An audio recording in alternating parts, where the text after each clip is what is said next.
Hello everyone, my name is Danny Franch again, and I'm an undergraduate Writing Center consultant at East Carolina University's Writing Center. And today I'm going to give you the second video about Chicago Manual of Style. And I'm going to focus on how to design footnotes and talk about the thesis for a Chicago paper and a few other formatting concerns. So let's get started. As you can see here, footnote 1 is an example of the footnote, which is the first footnote since it begins with the number 1 and it's at the bottom of the paper. And a few things about footnotes is that the footnote citation is going to be slightly different than a bibliographic entry. Following note citations that you're going to use with this source, Hugh T. Leffler and A.R. Newsom, can and should be shortened to Leffler and Newsom, North Carolina 446, which is the author's last name and a shortened form of the title.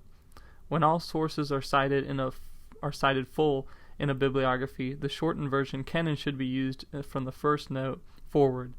The shortened footnote usually includes the author's last name and a keyword version of the work's title in 4 or fewer words.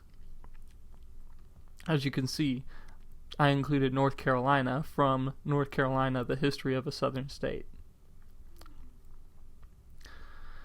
Here is your thesis statement, which should be placed somewhere in the opening paragraph, but most placed it at the end of the paragraph instead of at the middle or at the beginning. Usually we'll put it at the end of the paragraph, just so it's clearly recognizable for your reader and your professor. And although not included in this paper, longer papers may require subheadings, and Chicago allows you to create your own format as long as the writer is consistent.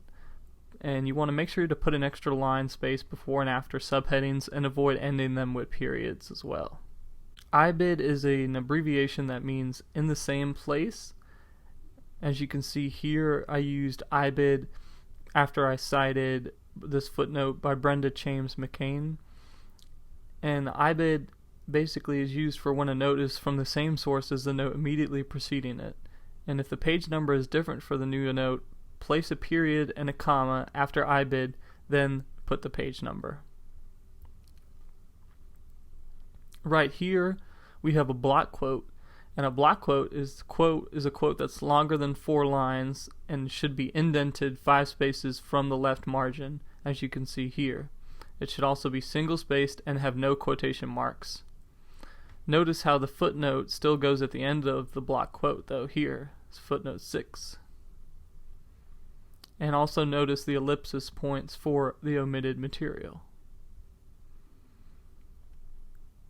Your bibliography here should be on a separate page, a new page, and it should be capitalized, the word bibliography, and centered in Chicago style. And also your bibliography is divided into primary and secondary sources. Like other formatting styles, entries are organized alphabetically and have hanging indents for every line after the first.